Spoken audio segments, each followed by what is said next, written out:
Aku penasaran sih kayak kenapa Mbak Rima nggak ngambil arsitektur in general nih, kayak kenapa pilihnya arsitektur di bidang yang sustainable design gitu?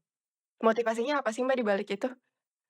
Tapi orang-orang yang punya visi yang sama dengan saya untuk sustainable design and low carbon design, harus bisa mengemasnya itu menarik gitu biar, Mmm, mmm, the public view sustainable design as something beautiful gitu, mmm, as something that they want mmm. for their home gitu.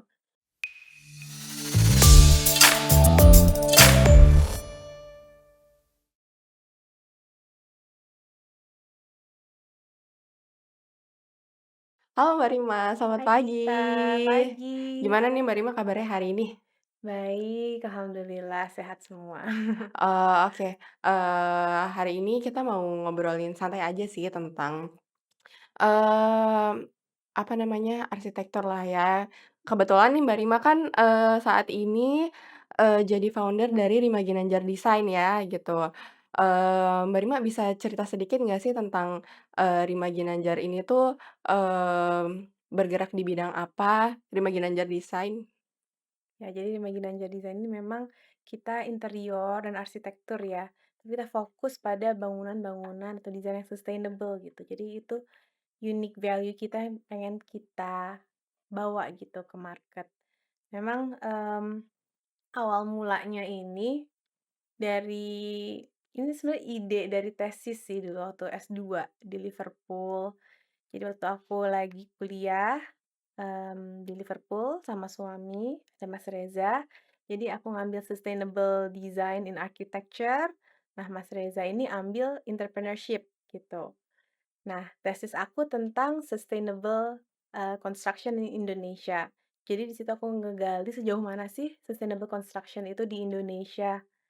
Ternyata memang peluangnya sangat besar, tapi belum terlalu banyak gitu, belum jadi hal yang lumrah gitu di bangunan-bangunan di Indonesia.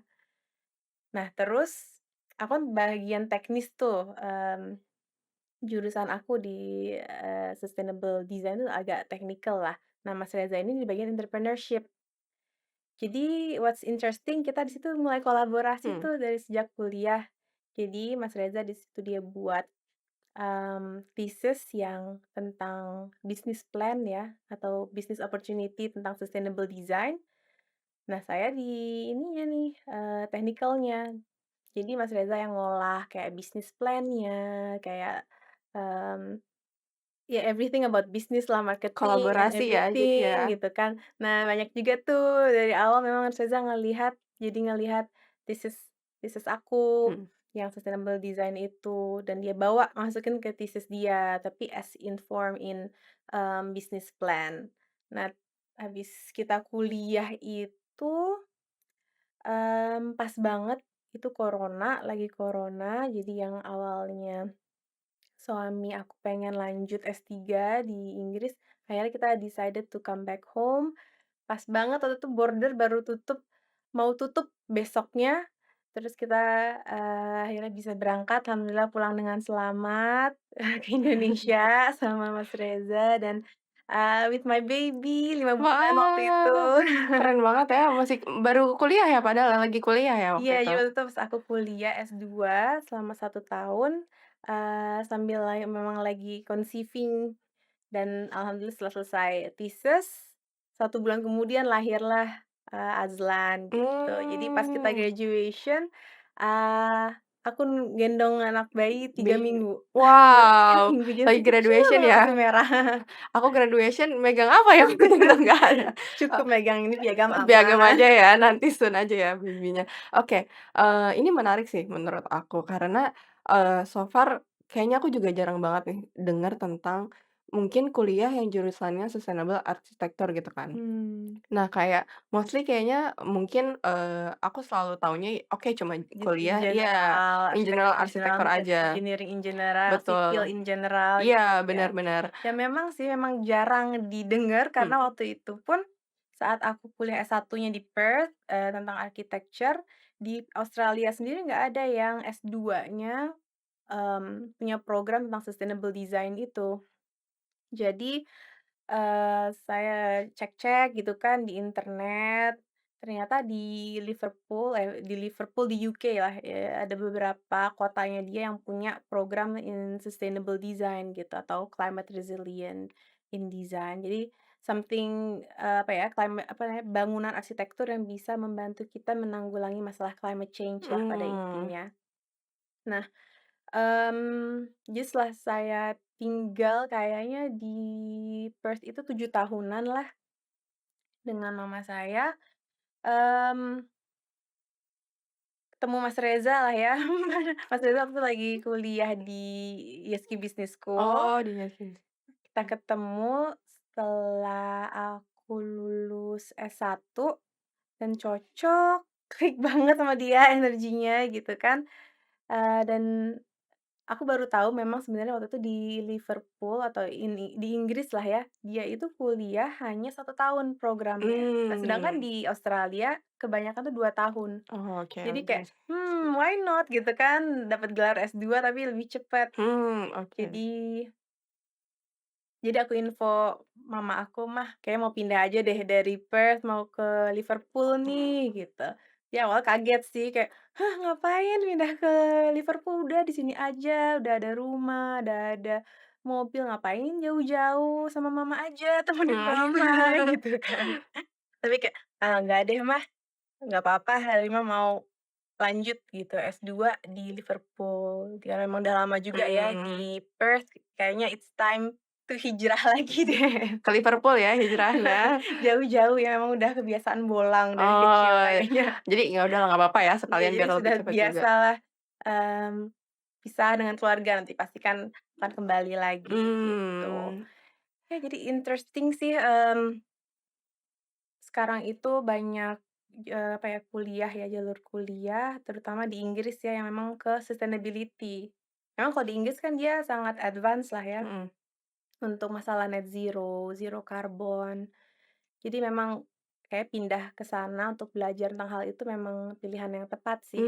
Karena mmm, di Australia sendiri waktu itu hanya ada 1 kampus di salah satu kotanya yang memang punya sustainable design itu. mmm, Dan aku waktu itu masih belum interested lah kalau study di Australia, pindah kota juga, tapi mmm, masih still Australia gitu. jadi biar Jadi sekalian aja iya, ya, pindah deh ke Liverpool. oke. Eee, kenapa aku penasaran sih kayak kenapa Mbak Rima nggak ngambil arsitektur in general nih, kayak kenapa pilihnya arsitektur di bidang yang sustainable design gitu? Motivasinya apa sih Mbak di balik itu? Iya, jadi kalau dulu, motivasi aku tuh kayak terbangun as time goes by aja sih. Jadi setelah sekian lama di Perth, alhamdulillah, walaupun kan di Perth itu, aku sekolahnya di sekolah negeri ya, bahasanya public school. Jadi orang Islam jarang banget gitu, orang Mmm, Indonesia punya teman, aku ada 2 dulu, itu pun non-muslim. Tapi alhamdulillah mama aku itu keep encouraging me to, apa ya, tetap belajar Islam, terus juga belajar tentang Indonesian culture dengan selalu ikut kayak acara-acara yang dibuat Kongjen gitu kan. Entah itu jadi pengibar bendera lah dan lain-lain mmm, gitu. Jadi, anyway every weekend aku hari Sabtu itu selalu ngumpul sama teman-teman Indonesia juga yang Islam yang mau belajar gitu di rumah, mmm, seorang student sih, di rumah seorang student yang lagi lanjut S3, tapi beliau mau mengajarkan anak-anak yang lebih kecil ini, atau S1, mmm, anak S1 ini, grup age-nya S1 lah, itu untuk belajar tentang Islam, untuk oh belajar gitu. Al-Quran, dan tahulah ya nama juga anak kuliah, apalagi kalau arsitektur itu bisa terkenal berat, Mmm, tugasnya, iya very teknikal banget ya, iya. time consuming-nya sih. Mmm, jadi waktu itu aku lagi bahasanya agak lelah lah ya dengan Mmm, kayak arsitektur, walaupun, I love design mhm, gitu, I love architecture, tapi ada pastinya satu momen di hidup aku bahwa ngerasa apa sih, kayak Jenuh ya ya? tugas Iya. terus habis itu dapet A, terus apa gitu. Mmm, So what gitu, kayak so plain gitu kan. And then, my teacher, namanya Tante Neni, she told me bahwa, "You know, as an architect, sebagai kamu designer, you are, mmm, rahmatan lil alamin," gitu. Kamu bisa menjaga bumi ini dengan mendesain bangunan-bangunan yang sustainable, yang ramah lingkungan. Nah, itu tugas kita sebagai manusia yang menjaga bumi ini gitu, bumi yang kita tinggalin. Kayak di situ aku growing interest lah di sustainable design. desain. Jadi, ya maybe that's why from that conversation I started searching on internet gitu ya tentang sustainable design. Oke. Jadi, ada itu ya, ada ceritanya dulu nih di balik itu kayak kenapa, nggak ngambil arsitektur yang secara general gitu. Karena, Mhm. mungkin juga aku jarang banget sih jujur ngelihat kayak mungkin, desainer atau arsitektur di Indonesia yang memang, mungkin bener-bener, ke arah sustainable gitu kan. Dan, mungkin juga belum banyak yang tahu gitu terkait sustainable arsitektur ini seperti apa, terus, sustainable housing dan lain sebagainya gitu kan. Iya betul sih Dita, apa, memang kalau di Indonesia kayak kurang kedengeran gitu Mhm, kan, bener bener. kayak arsitek-arsitek atau desainer yang menyuarakan pentingnya sustainable design gitu untuk kita punya bumi yang lebih baik atau layak huni. Mmm, Sebenarnya banyak orang-orang yang tahu Mhm, tentang sustainable design pastinya, apalagi kalau kita lagi ngumpul gitu kan di conference yang memang khusus desainer mmm, gitu. Mereka pastinya paham banget sih tentang itu, tapi mungkin kita ini kurang awareness ya, mungkin karena desainer sendiri itu, arsitek itu mungkin dia sangat, timeline-nya itu kan padat iya banget, bener, banyak kemudian ya. Selalu dikejar-kejar klien langsung segera selesai dan Iya, lain-lain, dan banyak hal-hal yang mereka memang harus fokuskan gitu. Makanya dari itu mungkin jadi nggak kedengeran gitu sustainable mmm, design di orang-orang awam, mmm, di, people in general gitu kan. Padahal penting banget everyone to know about sustainable housing, sustainable building gitu. Karena kalau orang-orang nggak aware, mereka nggak akan pernah minta untuk dibangun bangunan yang sustainable kan. iya bener bener. So it all started from awareness gitu, kita harus raising awareness, Mmm, akhirnya, people will talk to us about it gitu. Kayak kita mmm, hari ini gitu kan, mungkin kita, saya aktif gitu di sosial media or anywhere, or any platform gitu untuk talk about sustainable housing. Nah, jadinya orang itu tahu how to approach me gitu. Jadi I think it's very important to have personal branding ya at the mhm, end, agar ya, pesan kita itu sampai dan orang yang mau bahasanya collaborate dengan kita, dia tahu apa sih yang bisa dikolaborasiin gitu, misalnya dengan Mbak Rima ini. mhm, So, because they know dan aku selalu menyuarakan zero carbon building, jadinya orang-orang just ya ini invited me to be in mmm, this podcast or anything else atau, kita involve di project residential yang zero carbon gitu buat seorang developer. Nah, akhirnya mereka pengen gitu value itu ada juga di dalam brand mereka, dalam bisnis mmm, mereka. Jadi, ya kita udah kolaborasi sama beberapa klien yang visioner juga, mhm, yang akhirnya saya juga bisa menuangkan visi ini ke dalam bangunan yang nyata gitu kan. mmm, Ada yang tadi, apa namanya, di developer ya, developer bangunan ada rumah kawasan sekian hektar. Nah itu, saya desainkan, kita kolaborasi buat interior design yang memang low carbon gitu. Kita buatin reportnya dan segala macam. Ada juga, my experience kita kolaborasi sama, seorang direktur rumah sakit, daerah mmm, di Bekasi, dan beliau tuh sangat kayak dari awal ketemu kayak excited banget gitu tentang, "Ya apa sih itu zero carbon Mbak Rima? Zero carbon atau green building lah," waktu itu bahasnya masih green building. Dia nanya, "Apa sih itu sebenarnya green building?" Green building itu bukan kayak bangunan dicat bangun. ijo gitu, dia bilangnya bukan kayak gitu, atau bukan hanya kayak ditambahin tanaman jadi green building. apa sih sebenarnya green building itu?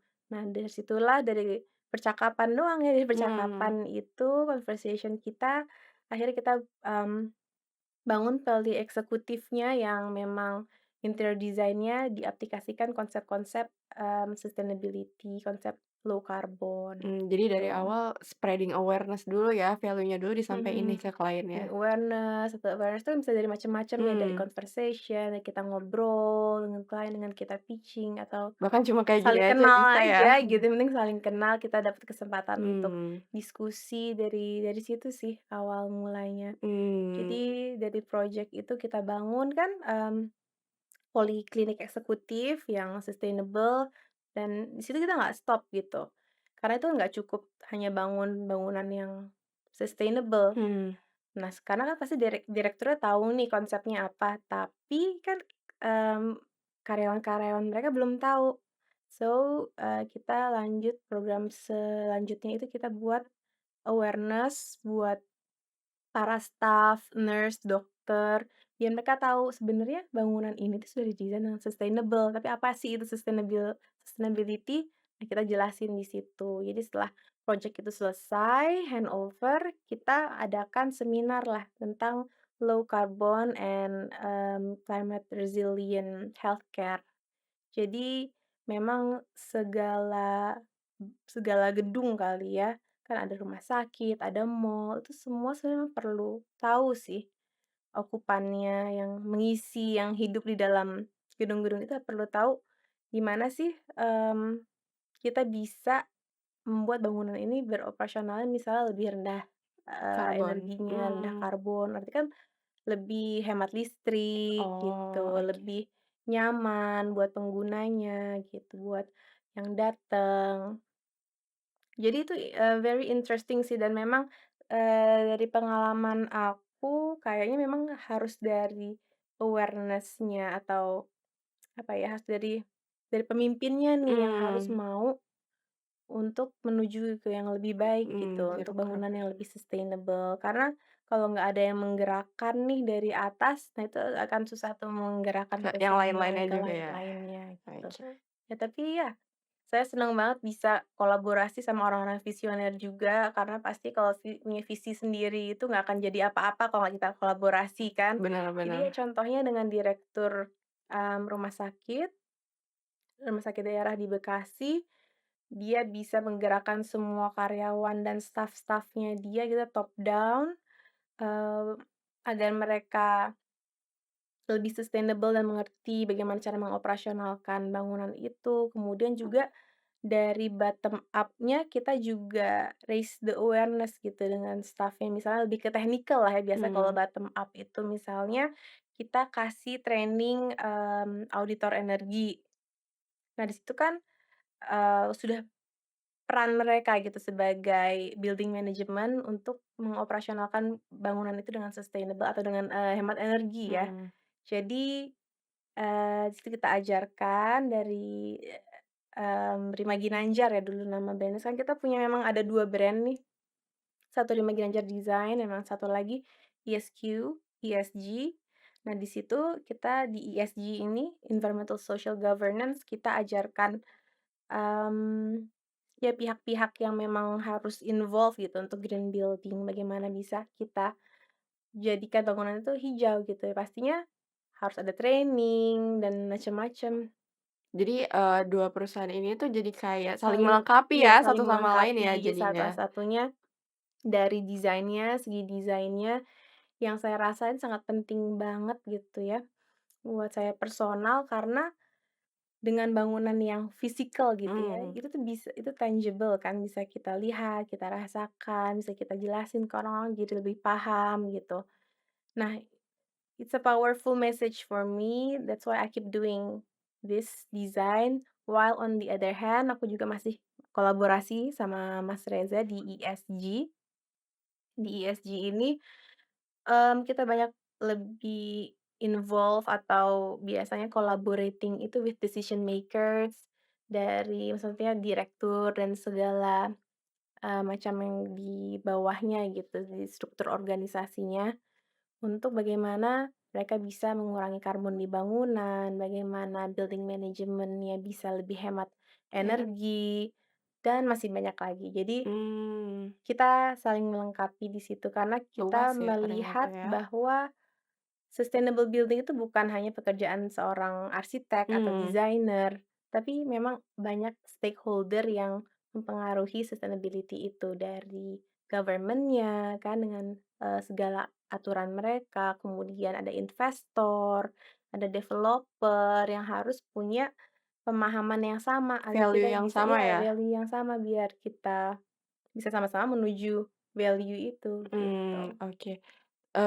Barusan kan kita ngomongin ini nih, aku mikir sih, jadi kayak kalau misalkan tadi kan ada rumah sakit gitu ya, ada rumah sakit, terus juga ada perumahan gitu. Sebenarnya kalau bangunan atau rumah yang sustainable itu kayak gimana sih Mbak implementasinya? Karena mungkin kalau misalkan orang-orang awam gitu ya, kayak aku juga yang belum terlalu paham. Mungkin kita mikirnya kayak kalau misalkan sustainable tuh, oh mungkin pakai material yang kayu-kayu aja kali ya, atau, apa namanya, cuma yang ngurangin listriknya aja, atau gimana, kayak implementasinya tuh dari desain itu seperti apa sih aslinya gitu? Ya, jadi kalau implementasi itu ada kayak sebenarnya ada 3 grup lah ya. Yang pertama itu dari desain, kedua konstruksi, ketiga itu operasionalnya. Mmm, Jadi dari desain tuh mungkin lebih banyak tugasnya seorang desainer, misalnya saya sebagai desainer gitu untuk memang mendesain dari layout, pilihan material, dan segala macam turunannya biar sustainable. mmm, Nah, di sini juga tugas saya besar untuk klien atau owner mmm, gitu ya, gimana mereka bisa setuju dengan semua hal yang saya propose ini gitu, dari segi material, entah itu solar panel atau, rainwater harvesting, itu tuh sistem pengolahan air hujan ya misalnya, dan segala material-material yang sustainable gitu. Nah, tapi setelah selesai nih desain kan ada kontraktor yang mmm, bangunlah ya, melanjutkan, yang mmm, membangun gitu. Nah, kontraktornya ini perlu kita jaga, perlu desainer jaga yang punya visinya dan semua planning-nya gitu kan, drawing plan, kita perlu memang, menginfokan bahasanya atau bahkan ya jadi kayak setiap hari jadi diskusi juga sama mmm, kontraktornya, apa sih yang harus mereka lakukan biar sesuai dengan desain gitu. mmm, Misalnya kontraktornya sebelum belum pernah tuh membangun bangunan yang sustainable, pasti mereka nggak paham gimana sih cara pasang misalnya solar panel, atau bagaimana sih cara, membangun yang bisa lebih efisien atau nggak banyak sampahnya, terus atau sampahnya ini harus gimanain gitu biar kita bisa lebih sustainable. Nah itu jadi, mmm, diskusinya sendiri gitu. mmm, So, yeah, and last point, operasional ya. Misalnya nih untuk rumah, desain udah oke, kemudian kontraktor alhamdulillah udah oke bahasanya ya, lancar mmm, juga gitu. Nah, kemudian kita harus serah terima kan ke user gitu, ke owner. Nah, kalau owner rumah sih kita bisa diskusi, ngobrol dengan owner-nya, apa aja sih hal-hal yang harus dilakuin nih di rumah ini biar dia sesuai gitu, biar hemat energi juga gitu. Misalnya, mmm, saya biasanya akan ngasih ke, klien kliennya. saya list-list hal-hal yang harus mereka lakuin Oh. gitu secara maintenance-nya tuh gimana. Jadi kita juga tahu ya sebagai kliennya nih harus Harus ngapain harus aja. ngapain Oke, oke. aja. Dan memang kalau sama rumahan kan biasanya harus ngomongnya langsung sama owner nih, tapi Mmm, kalau misalnya gedung rumah sakit atau gedung komersial lainnya, nah itu, pasti lebih, banyak tebel iya, lagi ya. karena lebih banyak orang juga ya yang ada Iya, di dalamnya. harus terdata dengan rapi gitu. Tapi kalau untuk di rumah, kita biasanya kasih booklet nggak tebel-tebel banget karena apa yang hal-hal yang ada di rumah itu aja gitu ya, Mmm, yang harus dilakuin. Misalnya untuk solar panelnya, mereka harus bersihin tiap 6 bulan sekali, panggillah tukang oh, gitu biar tetap, si solar panelnya itu meng-generate electricity yang mmm, maksimal. jadi diajarin maintenance-nya juga ya Diajarin ke kliennya maintenance, ya? oh, Oh, oke. diajarin akan sayang banget kan investment yang udah mereka keluarkan Bener, itu, bener, bener. nggak maksimal gitu. Oke. Banyak ya ternyata dari seginya nih, kayak tadi kan aku dengerin dari segi desainnya, terus dari kontraktor dan operasionalnya gitu kan, itu proses yang panjang ya kalau, menurut aku yang aku lihat gitu. Kalau misalkan dari selama proses itu nih Mbak Rima, kita kan berarti Mbak Rima kan perlu, banyak komunikasi kan sama orang, terutama gimana cara kita menyampaikan value-nya supaya, lebih paham gitu dan bahkan value pun juga harus dilakukan action-nya gitu kan, bahkan nggak cuma dari kita pemahaman aja, tapi gimana cara kita sebagai entah kontraktor, apapun kliennya, yang kita mau bikin rumah, tapi kita juga harus tahu gimana cara gunain rumahnya kan. Mhm. Nah, dari proses itu atau dari komunikasi, ya dari segi apapun prosesnya itu, kira-kira, apa sih tantangannya gitu? Karena kan banyak nih gitu kan, harus tektokan sama banyak orang gitu kan. Mungkin juga dari segi desainnya harus milih dari segi materialnya gitu. Apakah, sudah mendukung atau ternyata masih banyak banget tantangan yang harus dilewati selama proses itu gitu, gimana sih Mbak Mhm. Kalau tantangan pasti kan selalu ada ya, tapi kita selalu di Imaginario Design kita selalu cari opportunity gitu. Ada karyawan saya misalnya dulu gitu ngerasa, "Ah, sustainable design belum waktunya nih di Indonesia," gitu kan. Mmm, Ya kalau nggak kita mulai gitu sebagai desainer menginisiasi bahwa sustainable design ini bagus loh ya, kapan lagi gitu si klien bakal ngelakuin kan. Jadi, mmm, kita selalu educating klien, kita kasih, tahu apa aja sih hal-hal yang possible dilakuin sesuai budget mereka dan mmm, lain-lain gitu. Itu kita pasti akan selalu propose. And hopefully they will accept gitu kalau kita mhm, memang at the end juga harus pandai-pandai ngeramunya gitu iya karena kan. kan mungkin ada yang ngomong kayak, "Kayaknya lebih mahal nggak sih kalau Mmm, sustainable? Kayaknya mhm, apa?" ya Kayak biasanya kalau skeptis. kayak gitu pasti ada jawabannya gitu kan. Mmm, "Pak, kalau misalnya kita pakai ini kita akan hemat loh sekian persen," gitu. Kemudian mmm, ini sebenarnya kalau kita invest di sini, mmm, kita bisa payback period-nya tuh sekian tahun. Nah itu mmm, balik lagi uang kayak nabung aja by gitu. data juga ya berarti By dikasih data taunya ya? juga, by data, ya. Hmm, oke, kalau misalkan itu kan tadi kayak untuk ke klien dan mungkin kontraktor dan lain sebagainya gitu, tapi kalau misalkan dari internal timnya sendiri gitu kan, tadi kan Mbak Rima cerita nih kayak ada salah satu mungkin timnya dulu gitu kan bilang kayak, "Kayaknya sustainable arsitektur nih kayak belum ya belum possible lah," gitu, kayak mungkin kayaknya Mhm, belum seharusnya mulai gitu di Indonesia gitu kan. ya, Karena ya juga bener sih. ya Ya karena itu tantangan iya. terbesar, itu human ya, Iya, human karena capital. kayak kalau misalkan kayak orang-orang kayak, "Kayaknya rumah biasa juga cukup nggak sih?" Gitu kan, kayak ya udah disesuaiin aja sama budgetnya gitu, kayak mungkin banyak banget, orang-orang yang memang kayaknya masih belum, apa ya, belum percaya banget lah gitu. Mhm, Kalau misalkan, udah tahu kayak tadi kan dikasih tahu kayak by datanya gitu kan. Nah setuju sih Dita. Karena terkadang yang membatasi kita itu bapak aku selalu Bapak Ari ya, my own father selalu mention gitu bahwa sometimes what's limiting you is your own belief gitu kan. mmm, Kalau kamu ngerasa, Indonesia belum siap, then kita nggak akan lakuin apapun gitu. mmm, Karena kita, "Ah, nggak siap dah, kita udah jadi konvensional arsitek desain aja," gitu. Tapi my father always remind me, you know, there's always challenges gitu, tapi sebenarnya there's always opportunities juga. Jadi kalau kita oh, fokus ke opportunity apa yang bisa kita lakuin, kita pasti kayak banyak tuh ide kreativitasnya dan jalannya tuh pasti selalu ada. mmm, Jadi memang kayak di awal desain ya, maybe 5 years ago gitu, saat aku mulai bisnis dengan suami, kita juga masih mempelajarin tuh marketnya gitu. Dan akhirnya karena kita mungkin percaya sustainability, low carbon low carbon world gitu ya, akhirnya kita membuat program-program lain gitu untuk menyokong sustainability ini di mmm. bangunan. Jadi yang awalnya hanya desain aja, aduh kita ngerasa, aduh nggak cukup nih kalau kita hanya mendesain bangunan aja kalau mau membantu Indonesia mencapai net Mmm, zero gitu.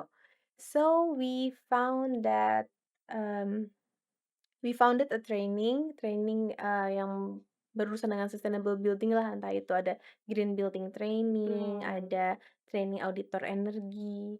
Nah, ini semua menyokong, untuk menciptakan bangunan-bangunan sustainable itu. Jadi, misalnya, dengan audit energi tadi, bangunan-bangunan komersial terutama yang udah kita desain dengan sustainable, di saat si operatornya itu mereka sudah menjadi certified audit energi, mereka bisa menjaga bagaimana efisiensi energi itu bisa terjaga dengan baik, akhirnya kan jadi lebih sustainable, listrik mmm, jadi berkurang gitu, akhirnya karbon di udara ini juga pastinya berkurang gitu. Jadi saya melihat impact-nya itu sebenarnya walaupun tidak terlihat gitu ya, tapi I know it has an impact gitu. mmm, Jadi, memang kita nggak boleh bahasanya putus asa ya mungkin. langsung nyerah gitu aja ya, "Oh nggak bisa." Iya, pasti bisnis challenge, there's always challenge gitu. Mungkin entah itu market banyak yang belum siap dan kita bagaimana harus cari market yang siap Solusinya itu juga ya. kan. Misalnya, if I have the vision to build a sustainable house, berarti kan saya harus cari orang yang percaya juga bahwa mereka pengen rumah yang didesain dengan sustainable, karena mungkin mereka Mmm, tahu ini lebih sehat buat keluarga mereka, dan lain-lain. Jadi, iya, it was a challenge to find, a client that have the same vision, tapi ternyata it's possible setelah dijalani, tapi emang mmm, perlu waktu gitu. oke. Dan ya, what's interesting is that, sustainable building doesn't mean hanya tugasnya arsitek aja yang perlu menyuarakan gitu atau mendesain bangunan yang sustainable, tetapi di sini ada regulator yang punya Mmm, peran juga. oke. Mereka harus paham juga tentang sustainable, design, kemudian investor juga, dan, ada researcher dan lain-lain. Nah, di saat semua ini bergerak bersama-sama gitu, misalnya researcher, dia mendevelop produk, building material gitu ya yang bisa lebih low carbon misalnya atau ada konkrit low carbon, ada nih misalnya, semen yang bisa moss atau, lumut tuh tumbuh di Oh, ada semen ya? itu, jadi Mmm, dia bisa hidup lah atau menyerap karbon si semen itu karena oh, ada lumutnya tadi. Nah, itu kan researcher yang mmm, membuat, mmm research-nya, and then kalau udah ada produknya at the end, nah itu bisa saya pakai gitu sebagai di sini para desainer atau arsitek, mereka bisa pakai produk-produk yang memang low carbon itu. mhm, Jadi material-material yang low carbon itu, terverifikasi dan akhirnya kita bisa pakai dan semuanya ya kita collaborating gitu. mmm. Boleh nggak sih, Mbak, ini tadi menarik nih, kayak ada semen yang bisa tumbuh lumut gitu ya, buat nyerap karbon. Nah, itu kan salah satu mungkin, implementasi dari desain yang lebih sustainable gitu kan, bisa Mhm, diterapkan gitu. Tapi kayak kalau dari project-project yang udah Mbak Rima lakukan nih sama mungkin klien gitu ya, entah rumah ataupun kayak tadi bangunan-bangunan komersial gitu, bisa nggak sih kasih contoh sedikit kayak gimana sih penerapannya? Kayak mungkin apakah kalau dari energi itu seperti apa? Dari listrik gitu ya? Atau mungkin kayak penggunaan air gitu yang, mungkin, seharusnya itu penting tapi orang-orang kayak belum banyak tahu gitu, itu gimana, Mbak? kalau yang penting tapi orang nggak banyak tahu itu contohnya mungkin ini sih, konsep karbon emisi itu sendiri, gitu. Mmm, Jadi, misalnya I design this, apa namanya, interior, misalnya interior design gitu ya, yang ada kayak batu-batu pahatnya. Nah, itu everything, itu dari lokal product gitu. Nah, artinya saat saya memilih antara lokal produk, mengutamakan lokal produk dibandingkan yang impor gitu, misalnya dari Cina walaupun cantik gitu dengan mmm, mozaik-mozaiknya, tapi saya, bisa work with apa ya, produk yang dari dalam negeri dan nggak jauh mhm. gitu dari tempat proyeknya itu, artinya karbonnya itu lebih rendah, karbon material ini. Karena Oh, kenapa? Daripada kita impor emang itu dari Cina jauh mhm, gitu kan, emisi karbonnya itu jauh, dari satu tempat ke satu tempat lain gitu, transportation karbonnya. Nah, itu sebenarnya lebih tinggi. Nah, sedangkan kalau saya pilih emisi karbonnya yang, lebih rendah itu karena dia jaraknya lebih dekat, nah itu lebih sustainable. Jadi, Mmm, saat kita ngerti konsep jarak, transportation, carbon footprint, dan lain-lain, kita bisa make just more, mmm, insightful, decision aja sih. dipertimbangkannya sampai segitunya ya? Jadi Mhm, kayak ternyata kalau misalkan kita beli yang lokal, jaraknya lebih dekat, oh berarti transportasinya juga lebih sedikit gitu emisinya. Ini juga, oh lebih lebih ngerti sih kayak mhm, karena kayaknya kalau misalnya kita sebagai konsumen kan kayak, ya udahlah yang penting kita beli aja, yang penting bagus gitu kan. Tapi kita kayaknya nggak mempertimbangkan bahkan ternyata sampai, dari emisi transportasi itu juga bisa membantu gitu ya, apa namanya, mengurangi emisi karbon gitu berarti. mhm. Oke, kalau misalkan dari Mbak Rima nih kayak, kayaknya aku nggak tahu sih ya, coba kayak kalau misalkan di Indonesia mungkin kayak belum terlalu banyak kan emang bangunan-bangunan ya mungkin sekarang udah mulai, tapi belum banyak gitu kan bangunan-bangunan yang sustainable gitu. Kalau misalkan ngelihat, rumah-rumah yang udah ada nih Mbak Rima, itu kan, kadang memang belum semuanya menerapkan gitu ya lah ya, maksudnya masih yang kayak rumah-rumah biasa gitu. Nah, kalau dari Mbak Rima sendiri, mmm kira-kira ada nggak sih kayak harapan atau kalau dari POV-nya Mbak Rima melihat, apakah kira-kira si sustainable arsitektur ini bisa nggak sih berkembang gitu di Indonesia? Mungkin dari yang kecil-kecil dulu, dari rumah ataupun ke sekolah gitu, terus nanti ke bangunan, gimana kalau dari Mbak Rima? Pastinya berkembang bisa banget ya, tapi orang-orang yang punya visi yang sama dengan saya untuk sustainable design and low carbon design, harus bisa mengemasnya itu menarik gitu biar, Mmm, mmm, the public view sustainable design as something beautiful gitu, mmm, as something that they want mmm, for their home gitu.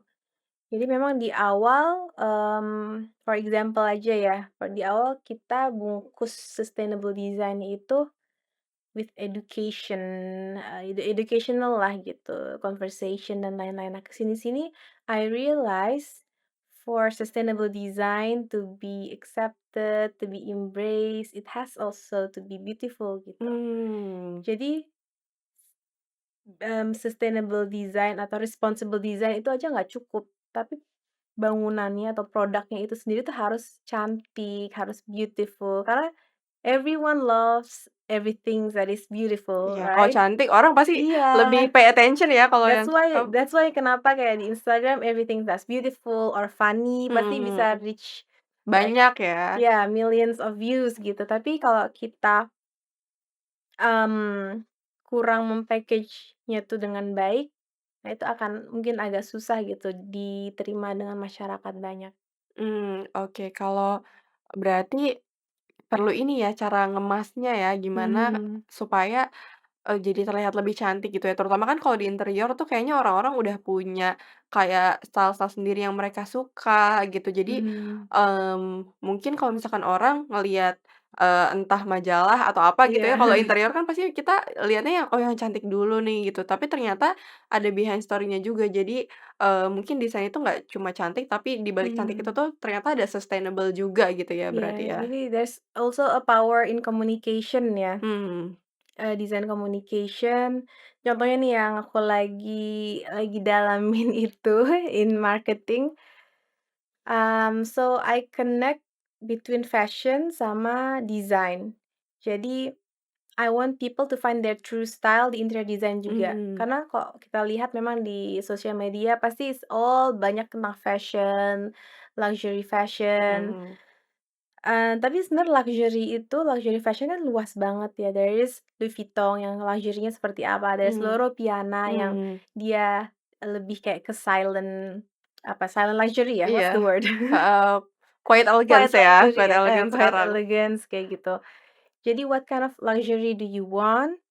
Aku bisa desainin kayak gimana pun kamu mau, mau kayak Balenciaga yang seperti Mmm, itu. mhm, It's still expensive, it's luxury, but it's completely different aesthetic kan. mhm, Jadi, mmm, kita try to find that, Jadi after that kalau kita udah dapet nih interest-nya mereka, barulah and then I, talk to them a little bit about sustainable design.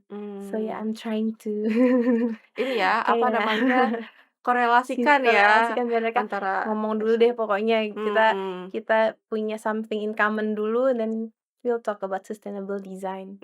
berarti Kayak misalnya nih there's this, BK Bloom kan? iya BK belum, yang baru Jadi nikahan ya kemarin. heeh, yang baru nikahan kemarin. Jadi I found out dia tuh pastinya ya dia punya dermatologis sendiri sebelum Mmm, pre-wedding-nya dia, kemudian ya ya everything lah with beauty, ya entah mhm, itu LED light therapy and mhm, everything, itu dia lakuin gitu untuk sebelum menuju hari H mmm, pernikahannya kan. Tapi dia juga ternyata pakai film layer di semua kaca jendela rumahnya dia, oh, apartemen, sama mhm, mobil untuk ngeblok UV light. oh ada ya juga ya kayak gitu ya? Namanya itu kalau di sustainable design it's very common, namanya itu low E film. Jadi Mmm, low E film ini kayak, lapisan film yang bisa ngeblok 99% cahaya, oh, cahaya UV ya, cahaya UV maksud saya. Nah, dengan kita ngeblok UV itu kan akhirnya pastinya skin kita jadi iya, lebih sehat, buat kemudian cewek-cewek nih ya bahkan kalau di terutama. rumah, furniture-furniture nih yang kayak gini, meja-meja itu juga jadi lebih awet gitu warnanya. Mmm, Terus juga pastinya nggak terlalu panas, itu mengurangi panas juga. So yeah, that's how I try to make conversation kalau di sosial media ya, mhm, iya jadi sama ternyata a bigger audience. Tapi I'm actually quite surprised bahwa BK Bloom yang rumahnya semewah mhm itu mhm, kan, iya mewah gede banget, banget heeh, dengan klasik semua, detail-detailnya yang nggak kebayang deh harganya iya, gitu. Dia baru pasang low E film ini, kaca film ini, padahal, it's not that expensive, you don't have to be a billionaire mmm. to have this kaca film dipasang, nggak perlu kok jadi bilioner. Iya, jadi ternyata nggak terlalu mahal juga ya, tapi, ini menarik karena ternyata, banyak banget barang-barang atau mungkin, furniture yang ternyata nggak cuma selain sustainable itu bisa ngelindungin kecantikan kita juga gitu ya. Karena mungkin Yes. banyak concern juga kan, kayak mungkin terkait sinar matahari ada yang memang, apa namanya, mau kalau cewek-cewek gitu kan terutama kan kita harus sering retouch pakai sunblock dan ternyata ada opsi lain juga gitu kan dan itu mungkin investasi juga ya, maksudnya Iya, kita betul, itu di investasi. rumah kita BK nggak Bloom perlu aja udah pakai, pakai kita iya. pakai yuk. Nah, Jadi di rumah aku ada pakai sih, oh pakai juga berarti di low rumah? E film. Jadi kayak nggak pernah tuh harus pakai sunscreen dalam rumah. Kan ada ya Iya, orang-orang yang ada kayak orang yang bener-bener yang skin-nya jaga addict kulit banget, banget, heeh. jaga kulit banget, terus dia pakai sunscreen walaupun hanya di rumah. Tapi di rumah aku nggak perlu sih pakai sunscreen. Wah, jadi kita lebih hemat pengeluaran ya dengan satu kali investasi gitu ya. Oke oke, bagus sih ini jadi kayak, karena kalau misalkan kayaknya kalau sekarang tuh juga marak kan tren-tren yang sustainable kayak misalkan kita bawa tumbler dan lain-lain, tapi ternyata itu juga bisa diaplikasiin bahkan ke rumah kita sendiri yang selain itu mungkin, untuk masyarakat, untuk Indonesia ini ngurangin emisi gitu kan menuju Indonesia net zero, tapi itu juga ngelindungin diri kita gitu. Kalau misalkan apa ya, kalau misalkan dari Mbak Rima, misalkan, kan kita di rumah banyak, ada keluarga gitu ya, ada Mhm. mungkin orang tua, ada anak-anak gitu kan. Nah itu, ada juga nggak sih kayak cara-caranya kayak kalau misalkan kita pakai rumah yang sustainable, impact-nya ke mereka dulu nih kayak, oke kita kan ada impact kita ke masyarakat gitu, tapi Mhm. mungkin kita bisa start dari something small gitu, dari yang ada di rumah. Itu gimana sih? Ya, good question. Jadi sebenarnya hal-hal, yang biasa aku aplikasiin nih misalnya di desain rumah, itu adalah cukup sinar matahari yang cukup, artinya bukaan jendela yang cukup Mhm. gitu. Bukan semua yang dikasih jendela ya, Jendela ya, itu terang banget. panas, it's not sustainable, tapi there's this portion yang kita bisa buka jendelanya gitu, yang kita bisa bukaan agar matahari masuk ke rumah. Jadi it's by research ya bahwa matahari ini bisa meningkatkan, happiness level kita, Mmm, productivity level, menurunkan stress level juga. Dan ini aku rasain banget sih di rumah, gitu ya, yang dulu di rumah mungkin masa kecil aku waktu masih tinggal di Bali, kayak suka sumpek mmm, gitu dalam rumah, bosen, karena emang nggak ada sinar matahari masuk ke rumah. Nah, sekarang di rumah yang aku desain and I live there with my family, nggak pernah sih ngerasa sumpek karena kita selalu kayak dengan nature gitu ya, matahari masuk, kemudian ngelihat visual keluar itu adalah tanaman Mmm. hijau, asri, bisa kelihatan langitnya biru. Jadi, it feels like we are being in outdoor padahal kita lagi di indoor. Mmm. So, in my design, I try to blur these boundaries between inside and outside. Jadi, kita nge-blur lah ya, feeling antara outside dan inside itu dengan, ya desain. Berarti banyak banget ya pertimbangannya ya, kayak dari kayak arah matahari gitu kan, dan mungkin disesuaikan juga sama mungkin untuk keluarga yang kayak lagi punya anak kecil gitu, atau Mhm. yang ada orang Iya, tua lagi punya gitu. anak kecil atau waktu pas masih corona gitu Iya, kan, harus berjemur iya gitu, benar harus benar. keluar gitu, atau anak bayi kan Iya, biasanya harus dijemur, dibawa keluar dulu. Nah, kita bisa tuh kalau di rumah aku, masih kecil, anak yang kedua dijemur dalam rumah. iya jadi nggak perlu ini dulu ya, karena kan waktu itu lagi Nggak corona harus juga iya. gitu kan, jadi oke oke ternyata, banyak ya. Jadi kalau yang aku sadari sih kayak dari percakapan kita nih dari tadi, ternyata mungkin sustainable itu nggak perlu mulai dari sesuatu yang besar gitu ya. Jadi Mhm, bahkan kita iya, bisa not mulai dari always. hal-hal kecil gitu. Yang penting adalah gimana, cara kita itu kita pahami dulu sih ya Mhm. gitu kan kayak Semua tadi. semua harus ada prosesnya Iya kan. Maybe we start small, tapi kita udah paham nih sustainable design and then we do something bigger iya, kayak eventually, hopefully. bertahap gitu ya Iya. berarti ya. Oke, mungkin, ada nggak sih Mbak kayak harapan gitu ya atau mungkin kayak, pesan-pesan gitulah untuk orang-orang gitu yang mungkin memang, belum terlalu paham kayak tentang gimana sih sustainable, terus kayak adakah tips untuk mulainya gitu, mulai dari kayak gimana sih? Terutama mungkin kalau yang udah rumahnya udah ada gitu kan, udah terbangun nih gitu. Kan nggak kita rombak juga, kayak nggak langsung kita rombak supaya jadi sustainable, kayak ada nggak sih caranya ketika memang udah ada rumahnya dan kita mau mulai nih kayak karena kan nggak ada kata terlambat ya, kayak kita bisa mulai dari kapan aja dan gimana sih caranya gitu? Mhm. First yang harapan dulu ya, kalau harapan aku bagi orang-orang yang memang juga bergerak di sustainability, mmm, good values is good, tapi I realize it's not enough ya, belum cukup gitu. Mmm, My dad say it's not enough.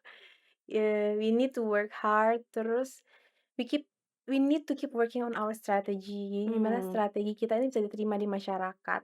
If this doesn't work, then kita coba strategi cara yang lain. lain. Jadi kita harus persistent, we cannot give up, kita harus persistent gimana caranya this good idea that you believe in, itu harus bisa di-accept di market gitu. Mmm, So, harapan aku bagi orang-orang yang di sana sedang berjuang juga untuk educating towards sustainability, it needs hard work dan juga, right strategy ya. Karena if we keep working hard tapi ternyata strateginya nggak evaluasi dan nggak tepat untuk target market kita, it's not going to work unfortunately, I'm mmm, sorry. terus Terus dari kalau tips yang mungkin untuk bangunan ya, kayak mhm, tadi ya, iya, bangunan rumah yang udah ada, coba aja itu kayak BK Bloom, "Look, I have masang kaca pasang ya, kaca film loh kayak BK Bloom biar, mmm, rumah kita nggak kena radiasi di dalam, jadi kita bisa jadi awet muda, mungkin skin-nya jadi iya, lebih healthy, bener bener. anak-anak lebih sehat." Oke, last mungkin kayak ada closing statement nggak sih, Mbak?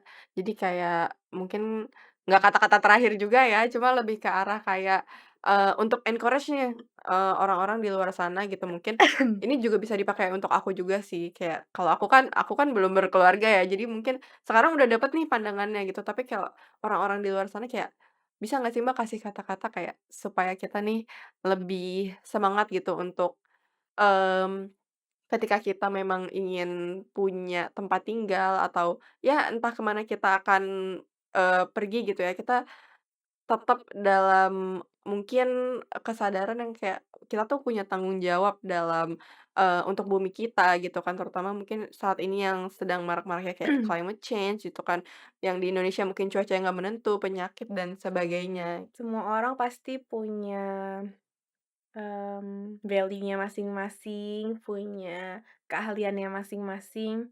Tapi kita sebenarnya semua ini menurut saya sama ya di bumi ini, apapun pekerjaan kita ini rahmatan lil alamin. Jadi bagaimana kita mungkin sebagai guru gitu, misalnya sebagai guru bisa murid-murid kita atau, lingkungan kita biar bangunan itu lebih sustainable misalnya. Gimana bisa menghemat air, menghemat listrik, nah itu bisa banget dilakuin seorang guru. Kemudian if you are in the government, pastinya harus ada penggerak dalam government yang bersuara juga Mhm, agar rules-rules dan regulation tentang sustainable building itu lebih kuat, lebih bagus, dan lebih support untuk green building. So ya I think in di kamu berada, your career itu dimanapun, ya even misalnya di sosial media ya sebagai content creator gitu kan, anak-anak sekarang banyak iya banget banyak kan banget, yang emang rajin banget kan buat bikin konten. konten, So you can create content that is, educating mmm, about sustainable design, tapi dibuat yang fun atau yang beautiful, just bring out your personality gitu. Because kita perlu di sustainable design ini yang saya rasa perlu banyak personality sih sebenarnya. mmm, Ada yang mungkin rajin gitu untuk going out there dan menanam pohon, ada juga mungkin yang seperti saya yang in an office, mhm, designing and influencing people to build better houses. Ada juga orang yang di sustainable consultant, yang mereka influencing the decision makers, para BOD-nya lah, untuk bagaimana membuat, sistem yang mendukung sustainability ini. So yeah, you have to find your, apa ya, your own, what's the peran word? ya? Ya, peran dan your own belief lah, dan alhamdulillah ya dengan pastinya, saya di bawah naungan ISQ selalu percaya the grand why kan. Oh, yes. Pasti Mbak Dita juga Iya, sih kan, dari why-nya dari dulu kenapa kita Universitas melakukan itu ya? Ginanjar ya Iya, kan, bener lulusan bener, teknik UAG. Jadi ya kita dengan grand why itu pasti kita bisa ngelakuin apapun sih, dan itu jadi bikin kita unstoppable because we we know the higher purpose, dan kita akan terus cari jalan bagaimana bisa berkontribusi agar kita juga dapat bumi yang layak, and ya menjaga bumi ini untuk apa sih sebenarnya kan? Menjaga bumi ini untuk apa sih at the end goal? Kita ingin rahmat Allah, ingin, blessing dari mhm, Allah gitu. oke. Thank you Mbak Rima, Thank you and Mbak that's it Dita. everybody. Mbak Rima.